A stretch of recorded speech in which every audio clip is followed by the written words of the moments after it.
ఎవరు మాట్లాడు, నువ్వేనా మాట్లాడు, ఎవరు నువ్వు మాట్లాడింది ఎవరా? ఓకే, ఇప్పుడు కొంతమంది వేల లక్షల మంది కార్యకర్తలు ఉన్నారు, ఆమెతో ఇప్పుడే వాళ్ళతో మాట్లాడి వచ్చినారు. ఆయన ఫోన్ ఎత్తలేదని ఆయన కంగారు పడిపోయి ప్రెస్ మీట్ పెట్టాడు. ఇప్పుడు మళ్ళా పోయి హాస్పిటల్ పోయి చూసి ఆయనకి ఏం కావాలో అన్నీ చూసి వచ్చారు ఎమ్మెల్యే గారు. ఒక కుటుంబంలో ఎన్ని జరుగుతుంటాయి, హార్ట్ ఆపరేషన్ కానీ చేయించున్నారు. ఆయనకి ప్రేమ అభిమానం ఎక్కువైపోయి అట్లా చేశాడు. అవన్నీ ఏం లేదు, గ్రామ రాజకీయాల మామూలు, అవన్నీ కానీ సర్దుకుంటాయి. మేము కానీ మాట్లాడుతున్నాం, అటువంటి ఏం లేవు. Is a very good party loyal అబ్బాయి, ఏం ఇబ్బంది లేదు. కొంచెం ఎమోషనల్ అయ్యాడు.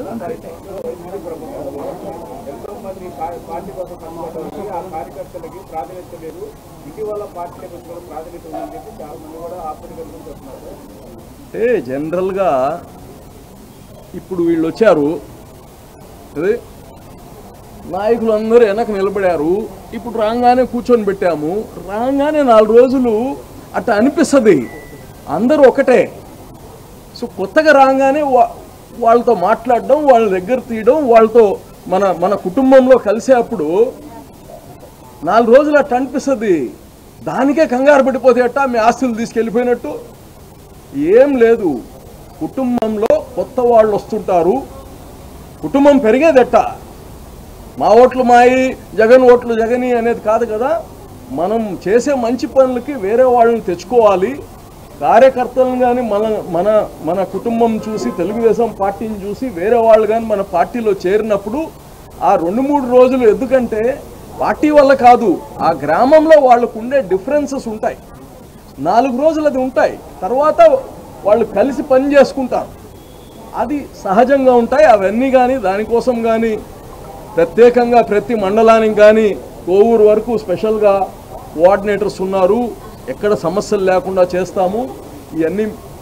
ఇవన్నీ కొత్త వాళ్ళు వచ్చినప్పుడు ఒక 4 రోజులు అలాగుంటుంది అంతే. ఎవరు కానీ ప్రతి కార్యకర్తకి గౌరవం ఉంటుంది, సమానంగా చూస్తాము. మీరు చేసిన కృషి, మీరు చేసిన త్యాగాలు ఎక్కడికి వేసిపోవు, మిమ్మల్ని గుర్తిస్తామని కానీ తెలియజేస్తుంది. ఏం లేదు, అదే నేను ఇప్పుడే ముదివర్తికి వెళ్ళేసి వచ్చాను. ఆయన కొంచెం ఏదో ఇద్దరిని పెట్టుకునే చేసేసి వచ్చాము. ఆయన కొంచెం ఎమోషనల్ని, ఎప్పుడు కూడా అన్యాయం జరగదు తెలుగుదేశం పార్టీలో, అది వాళ్ళకు కూడా తెలుసు. కాకపోతే ఇలాగేదో ఆయన కొంచెం ఎమోషనల్ అయినట్టున్నాడు. బట్ అన్నీ సర్దుకుంటాయి, వాళ్ళంతా బాగానే ఉన్నారు.